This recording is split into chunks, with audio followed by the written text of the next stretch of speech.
वो जीव बड़ा भाग्यशाली होता है जिसे कोई संत आज्ञा दे दे कि भगवान की कथा कराओ।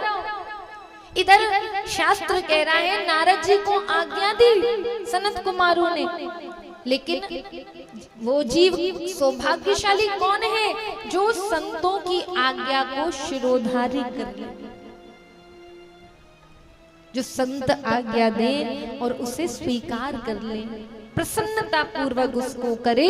तो भगवान कहते हैं, शास्त्र कहते हैं कि मैं उस पर इतना प्रसन्न हो जाता हूँ, इतना प्रसन्न हो जाता हूँ कि वस्तु तो दूर उसे स्वयं ही अपने आप को सौंप देता।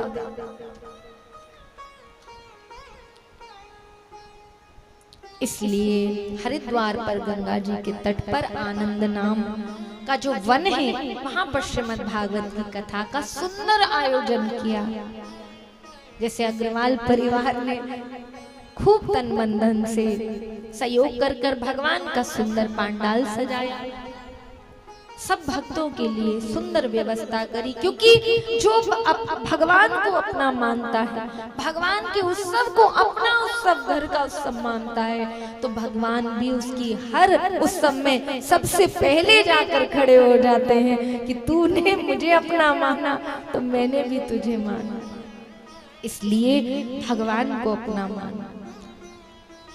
यहाँ तुंगभद्रा नदी के किनारे एक सुंदर सा नगर, और नगर का नाम उत्तम नगर, और उत्तम नगर में एक आत्मदेव नाम के पंडित जी रहते। इधर सनत कुमार कह रहे हैं आत्मदेव जी की कथा सुनाने के लिए प्रारंभ हुए। इधर नारद जी ने पूछा, भक्ति के पुत्रों के निमित्त ये कथा हो रही है, भक्ति के दोनों पुत्र वृंदावन में हैं और उनके निमित्त यहाँ हरिद्वार के तट पर कथा प्रारंभ हो गई। नारद जी ने पूछा, क्या ये श्रीमद् भागवत की कथा भक्तों का उद्धार करती है? तो कहा कि अगर ये कथा केवल भक्तों का उद्धार करती तो इस कथा की महिमा इतनी नहीं होती, क्योंकि भक्त का उद्धार तो भक्ति भजन करने से स्वतः ही हो जाता है, लेकिन ये कथा तो स्पेशली पापियों का उद्धार करती।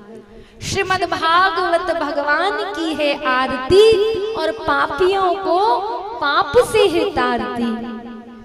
किसी भी कैटेगरी का पापी आ जाए, झूठ बोलने वाला आ जाए, चोरी करने वाला आ जाए, डाका डालने वाला आ जाए, ब्रह्म हत्या करने वाला आ जाए, माता पिता को दुखी करने वाला आ जाए, साधु संतों को दुखी करने वाला आ जाए, बस एक बार आ जाए और आकर भगवान की शरण में बैठ जाए, लेकिन प्रतिज्ञा करे कि हे प्रभु, अब तक जितने भी अपराध हुए मैं स्वीकार करता हूँ, लेकिन अब मैं अपराध नहीं करूंगा।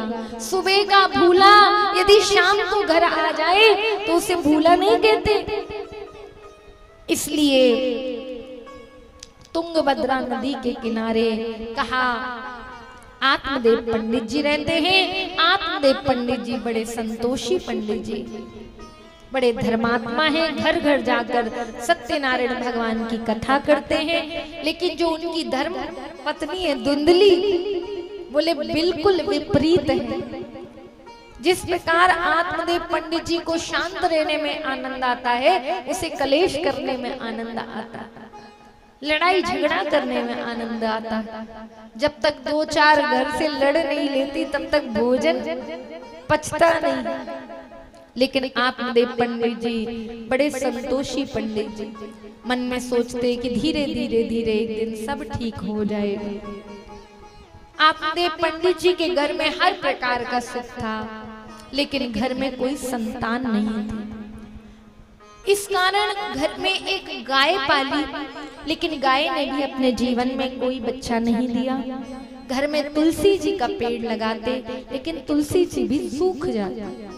अब तो नगर के लोग, गांव के लोग धुंधली को अपशगुन सा मानने लगे। जो धुंधली का मुख देख लेता, आत्मदेव का मुख देख लेता, तो सोचता हमारा दिन खराब हो गया। आत्मदेव पंडित जी फिर भी हरि नाम लेते, प्रभु का गुणगान करते। धुंधली यहाँ पर घर में खूब कलह करती, खूब कलेश करती, लड़ाई करती, झगड़ा करती। आत्मदेव पंडित जी कथा कर कर आते तो दो चार पड़ोसियों से लड़ती मिलती, फिर भी आत्मदेव पंडित जी चुप रहे।